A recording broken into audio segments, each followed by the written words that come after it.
Hello and welcome to Right from the Kickoff. I'm your host this week, William Bayless, and joining me, as always, the one and only Joe Wright. How you doing, Joe? Yeah, I'm good. More controversial decisions this weekend, some good games, and yeah, lots of VAR controversy as usual. And we're going to get diving right into it, but it has been quite a controversial weekend for decisions, hasn't it? Has and it certainly has, and there's a lot of big talking points. Not only VAR, but a new manager in Roy Hodgson at Watford, and we'll get into it. But before we do, make sure you like the video, subscribe to us, and follow us on Twitter, Facebook, and Instagram, and all the links are down below. So come on in, and if you have any comments, please let us know too, because we'd love to hear them, wouldn't we, Joe? Yeah, of course we would. Of course we would. So let's start with Watford then. So they lost 3-0 against Norwich. What did you make of that game, Joe? Before we get started on the manager. Well, I have to say there's a couple of points in the game that I kind of want to talk about because obviously I sat and watched the game. I think it was a very, very drab first half. Two very poor teams, in my opinion, going into half time. That was kind of my opinion at the half time break. And then Norwich just stepped it up a gear. Obviously, the American Sargent scored what a goal. I mean, it's goal of the season contender for me just because of the skill that it takes. I know he's unmarked and stuff, but the skill, obviously, if you haven't seen it, it's a little back heel that kind of comes up off the crossbar and down and goes over the line. I'm glad to see that goal being given. And yeah, Norwich were much better the second half attacking. Again, bear in mind as well they were away from home. So obviously it was just good to see them come out and attack Watford. I think Watford had moments in that first half, but kind of second half they were non-existent. Just a curiosity, did you watch the game? Well, the only reason I'm asking is because, of course, the lights went out for like 10, 15 minutes. I say the lights went out. It was still a playable pitch, but it took them 15 minutes to decide. I'm obviously glad they played on, but what did you make of that situation? The lights going out and it's happened. Bit farcical with the fact it took them so long to decide to play. But enough money in the meter, did they? I've been watching Forest. We were playing Stoke, and the lights went out as well. And well, you can only laugh in these situations, can't you? Because like a top club, things can happen, can't they? And it's crazy, isn't it? But our lights went out. Our lights went out for about 10 minutes at the King Power Stadium against Watford in the FA Cup. So yeah, it does happen. But yeah, it's just an interesting one. But yeah, I think Norwich completely deserved the win. But obviously, it's led to the sacking of Ranieri, which was coming really from the moment really he was announced as manager. I think everybody was kind of laughing at Watford before he was sacked and before he came in, really knowing that I said he won't last till Christmas. He lasted a bit longer than that, but a few weeks longer. Realistically, we kind of all knew that he was eventually gonna be on his way out. What do you make of Watford setup? And obviously they've been kind of announced this week that Roy Hodgson's going to be coming in. Is that a good appointment for you? And what do you make of it? I mean, I honestly, before, but I thought he retired. But how Watford can think this is a long-term strategy, I have literally no idea. Yeah, but it's not a long-term. It's not. No, exactly. This is my point. I think they're just doing it to try and save themselves from being relegated. But it's just ridiculous. I saw a stat.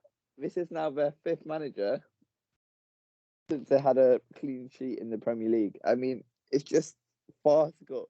How they can, manager has a different way of playing. How they think they can build a squad who can play all these different things. All managers have their own ideas as well. And no wonder it's such a mixed up squad because no one knows what they're doing, do they? They have these players who are used to playing in a certain system. They're brought in thinking we're going to play in a certain system, and now it's like the 3rd manager of the season already. It's just ridiculous, and I think for me, Watford are assumed to get relegated. I don't know what you think, Joe, about that. I disagree. I actually disagree. Since we kind of last spoke about it, completely agree with you that the owners are farcical. completely agree with you that, perhaps they should have a longer term plan. But at the end of the day, if you're an owner, your ambition is to stay in the Premier League. And I don't really see any better appointment out there than Roy Hodgson. Let me just give you a reminder as well, that when he joined Crystal Palace, obviously after Frank de Boer, do you remember, lost the first 4 games and then was sacked? Then Roy Hodgson didn't come until the 7th game. He came in the 7th game. Crystal Palace had lost all 7, and he managed to steer them away to safety really comfortably. Now, for me, I'm not, again, Watford's.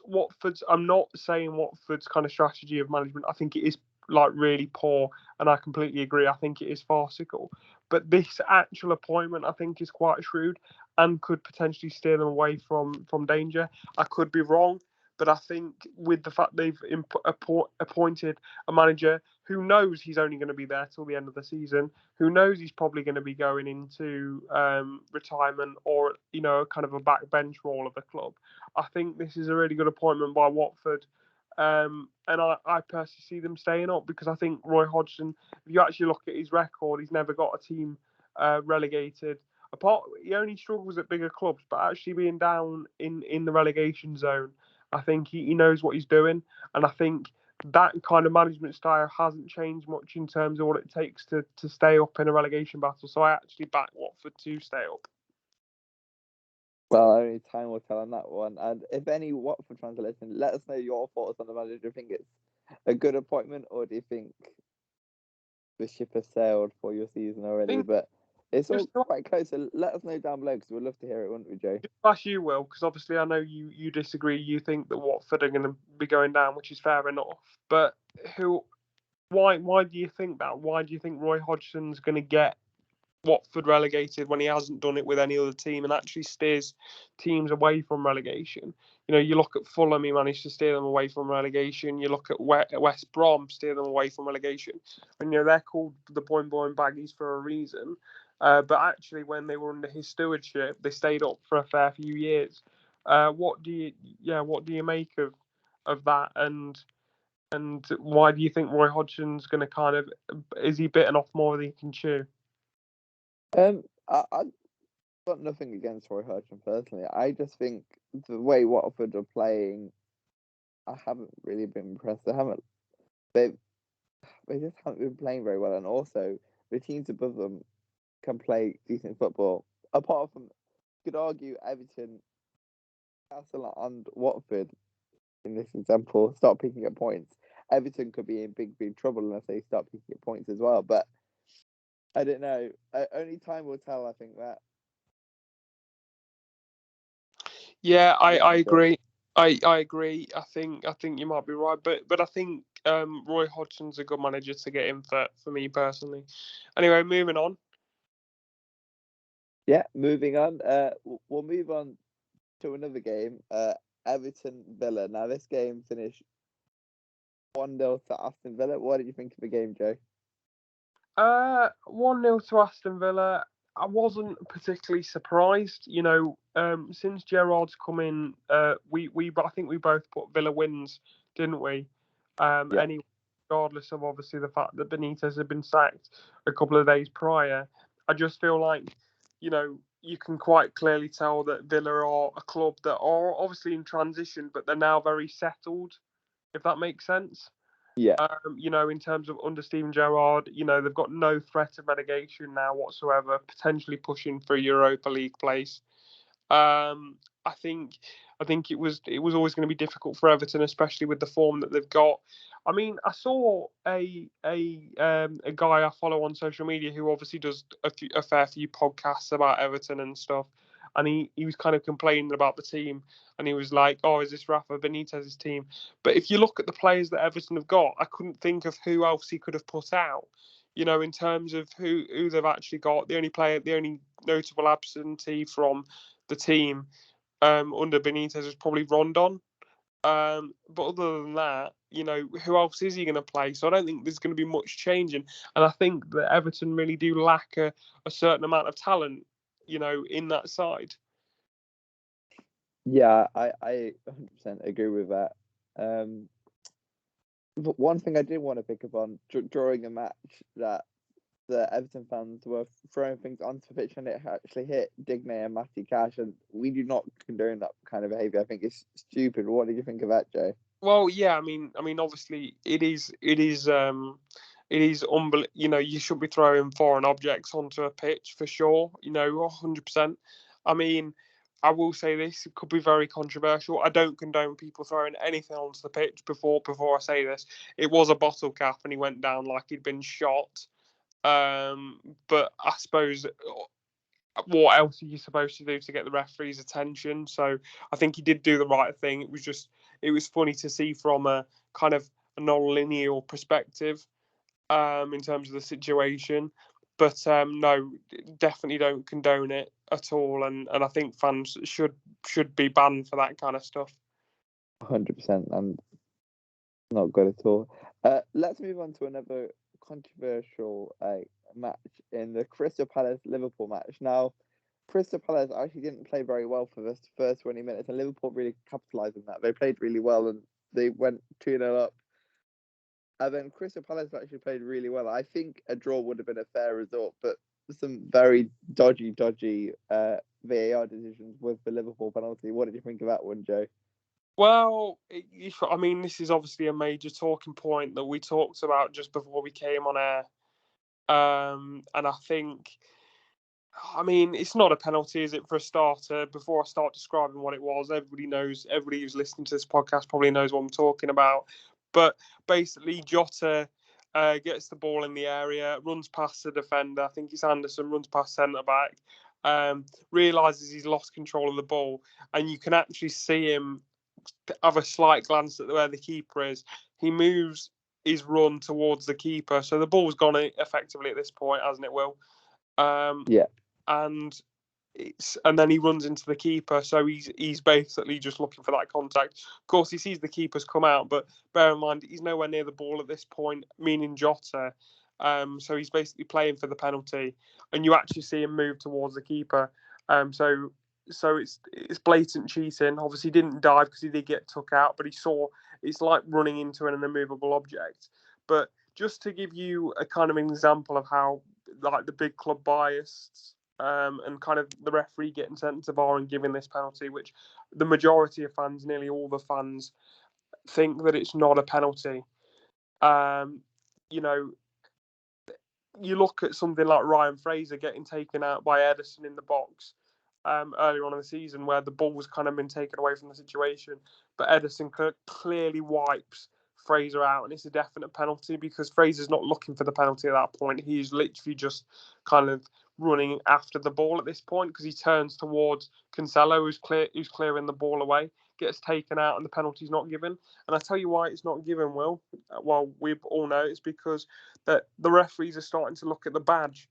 The bias is getting worse and worse, and I actually think it's gotten worse since VAR has come in. But this season it has been pretty bad, hasn't it? It has. There's been a number of decisions where you've gone, that doesn't sit right with me. You look at the Man U incident where they took 3.5 minutes to try and cancel out the Aston Villa goal. You obviously the Ryan Fraser incident, and now this with Jota, and I could name another handful of incidents, but obviously we don't have the time. But yeah, there is definite bias, I think, with the referees, and I've made this point on the show before. I just wonder what you think, that the referees must support clubs. You know, I've always said that, and you Yeah. do wonder, who do these referees support? What's your take on it? Yeah. Well, there is actually it is actually documented what like each referee supports. Like Mike Dean supports Tranmere, we all know that, but obviously they're not in the Premier League. So, but I think there's a broader problem of refereeing. This country has dropped so much, and you can't even blame VAR for that. The VAR is just a tool. We all know VAR can work if it's used correctly, can't it? A World Cup and the Euros is a perfect example of that. Like, but VAR was used so much more effectively, so many less controversial decisions, and I just don't think it's being implemented very well in this country. Personally, I don't know Now, what you think about that, Joe. yeah, I mean, it seems to me like the World Cup and the Euros, whoever's kind of talking to their referees in that situation, we know that UEFA and that FIFA have had the problems in the past with other things, obviously, but in terms of their officiating and getting like the referees in, they seem to have made it clear what they're looking for. You know, there's not much kind of grey line there. And it's when they say clear and obvious, they often mean clear and obvious. Whereas I think we look at every kind of minute detail to try and decipher whether it's a penalty and whether it's not. I mean, I know it's been changed now, but look at the handball at the start of last season. The Yeah, handball that was ridiculous. was Wasn't it? absolutely ridiculous. I mean, Leicester were one of the teams that profited from that because the ball was hit against somebody's running arm, which was just absolutely ridiculous. You look at Dyer jumped, he had his back to the ball, so he couldn't obviously see the ball hit him on the back of the hand, but he has to put his arms in the air to jump. You can't jump with your arms by your side. So yeah, it's just ridiculous. And I think there's always a problem, but I think one point that you've kind of made, which is very, very clear, and I completely agree with, which is the refereeing standard in this country has gotten far worse since VAR's come in. Yeah, 100%. And there's a reason why hardly any English or British refs are actually in the World Cup of the Euros, because they're just not up to the standard anymore, are they? No, they're not. They're not. I mean, the best referee we've had in a number of years, who's obviously retired now, is probably Howard Webb.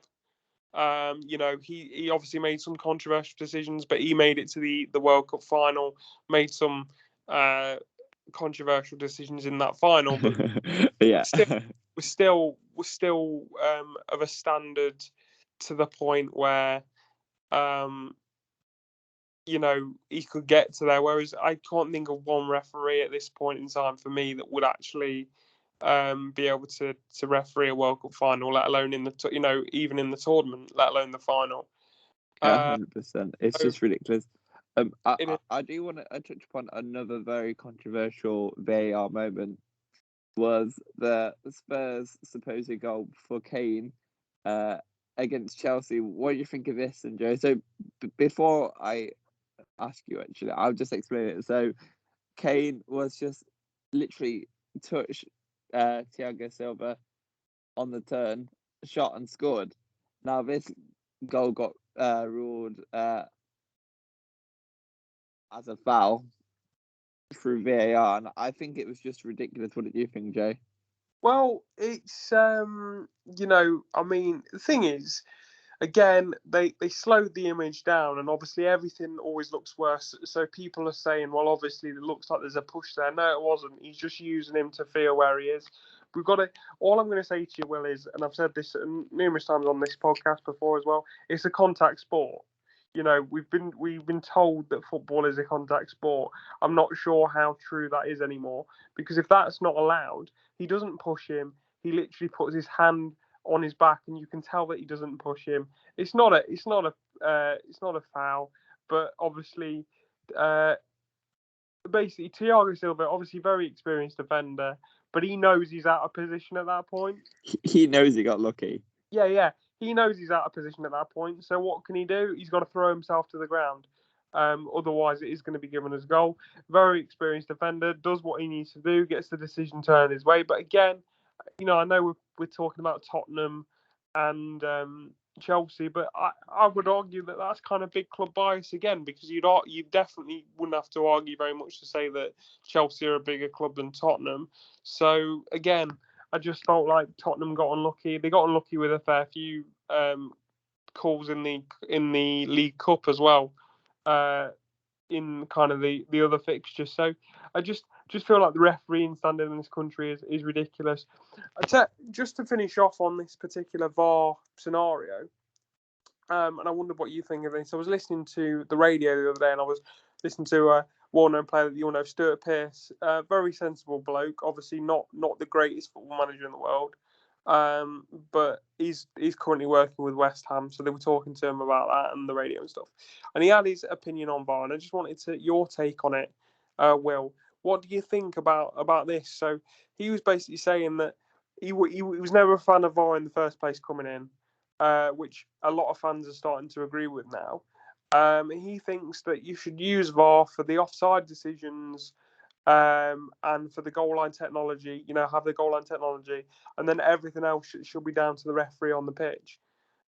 Because I have a tendency to sit there and agree with it, because personally, I don't think that we're getting anything out of the kind of video systems or VAR, because all that's happening is another referee is making the decision for them on the pitch. I kind of want it to go back to the way it was before, in terms of, if a decision's made, it's made. Keep VAR for the offside, or like I say, the goal line technology, but after that, take everything else out. What do you think of that? I personally think that could be a good solution, but I wondered what you thought. Well, I'll just give you this scenario. So referees can't see everything, right? Or anything, some fans would argue. How about if none of the officials saw it, but this player turned around and punched another player in the face, and no one saw it? None of the officials saw it. But to be honest, mate, that's okay. That's not what I'm talking about. I'm talking about kind of the free kicks, the obvious. No, but in this is just one example. No. But what I'm saying, if video analysis is being used for offside, in that instance, I feel like it could be used for a red card. Do you know what I mean? In that particular instance, if it's that blatant. Yeah. But I think So where's the line? No, where's the line? I'm talking, let the referee make the decisions for himself in terms of free kicks, penalty decisions, all of that stuff. If we're talking about red cards, possible leg breakers, that's probably another thing. But I think the line when it comes to free kicks, fouls in the box, everything, the referee doesn't make the decision on the field, it doesn't get given. Or if the referee does make the decision, it doesn't get overturned. Whatever you think, that stays with that. So there's your line. That is the line for me. Like, fouls can be looked at, if it's a definite red. But yeah, apart from that, I think that's where your line is. I think personally, a bad worker always blames his tools. Personally, so like I say before, this is just my opinion. Obviously, you're allowed to disagree with me, but it worked in the Euros, it worked in the World Cup. It's because the officials in this country are not good enough. No, I agree. I agree with that. I think I'm just trying to get back some of the game that we've lost, because I remember when Leicester won the league, and before that in the Prem, obviously there was no kind of technology or anything.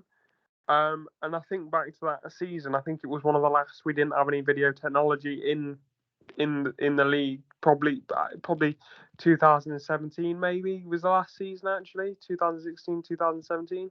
But I just think back to that season, and I think there was nothing wrong with it. So why mess with a product that, yeah, you'd have controversial decisions. You have controversial decisions in the Championship, you do, but it is what it is. We lived with it for many years, and I think actually bringing technology in has just either given the referees a buyout clause, or, like you said, is kind of, they've just gotten worse. And I think they've arguably gotten worse because they rely on the technology that they don't know how to use. It's because they're not good enough. Yeah. So I think it's a bit of both.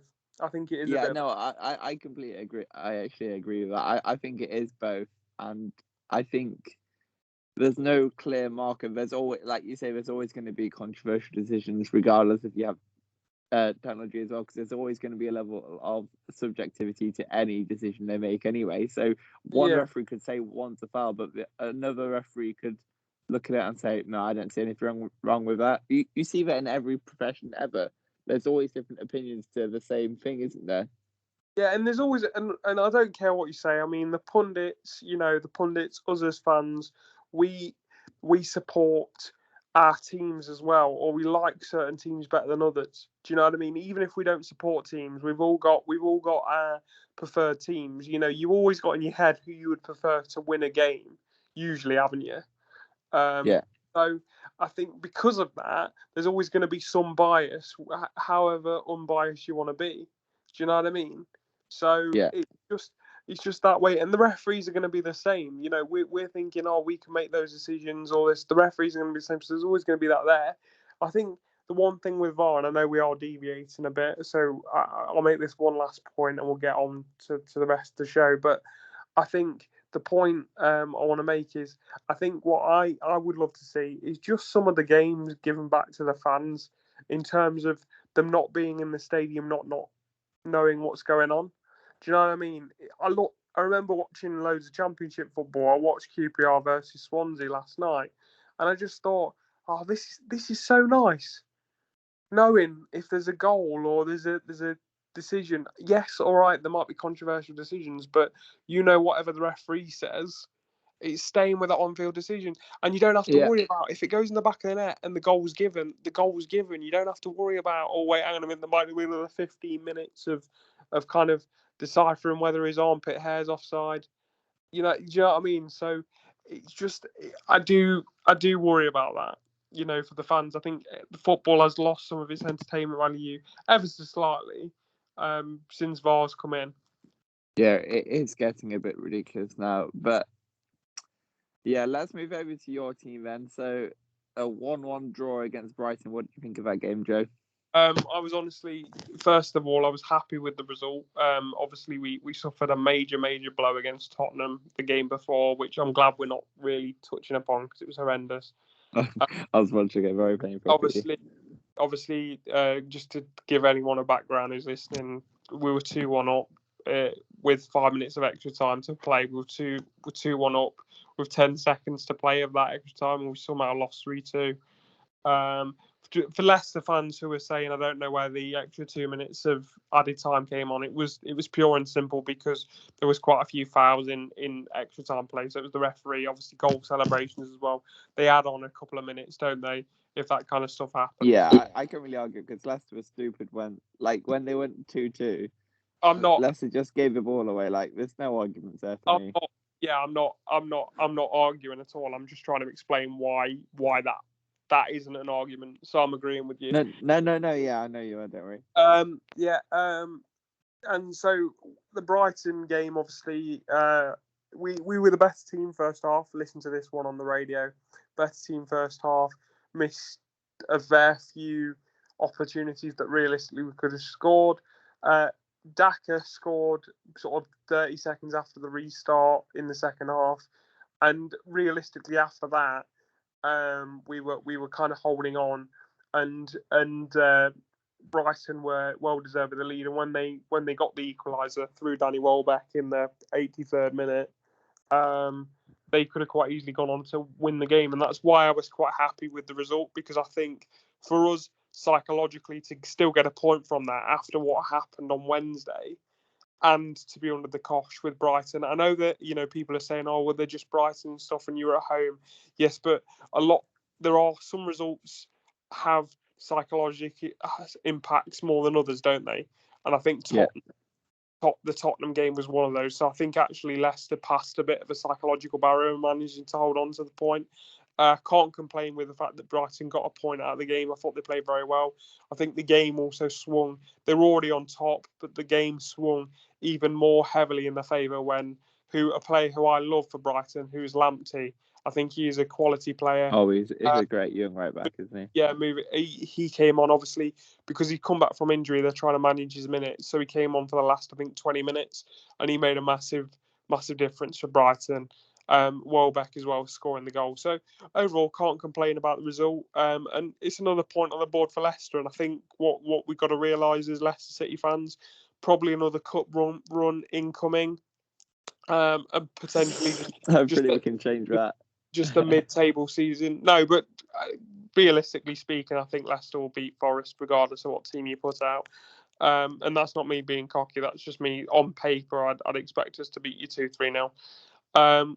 But it's just kind of hopefully that is going to happen, and then we can move on to kind of next season, because I don't think we're in any danger of getting relegated. I also don't think we're in any danger of sort of seeing the top four. So it's going to be quite not a boring season, but quite a standard season in terms of finishing mid-table. I don't think Leicester are going to finish any lower than they are now, but I don't think they're going to finish any much higher. So it's just kind of 11th, 12th, 10th, I think, are the three places that Leicester are looking at. Yeah, 100%. And we'll wait and see on that one. I think we'll leave it there for this week for the games. Let's move on to Joe Ask, Will Tell. So over to you, Joe. Right. So obviously we've got we're in the middle of a transfer window, January transfer window. We're seeing a lot of teams at the moment, Will, aren't we, struggling to get players in? Obviously, Arsenal have tried to get Dusan Lajovic in from Fiorentina. He's gone to Juventus.